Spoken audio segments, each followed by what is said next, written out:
ஒரு சிப்பியில் முத்தை போல் என்னை மூடிக்கொள்வாயா? உன் அழகில் தொலைந்தவனை நீ தேடித் தருவாயா?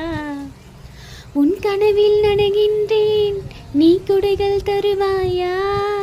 நான் கொஞ்சம் தூங்குகிறேன், நீ தலையணையாவாயா?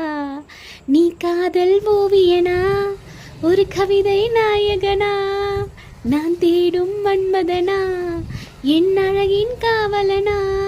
அடப்போதும் அம்மம்மா, நாம் கைகள் இணைவோமா? ஓஹோ ஓஹோ ஓஹோ ஓஹோ. அடி யாரது அங்கே என் காதல் தேவதையா? பறி போனது நெஞ்சம், இது வாலிப சோதனையா? இந்த வீடியோஸ் பிடிச்சிருந்தா லைக் பண்ணுங்கள், ஷேர் பண்ணுங்கள், சப்ஸ்கிரைப் பண்ணுங்கள். தேங்க்ஸ் ஃபார் வாட்சிங்.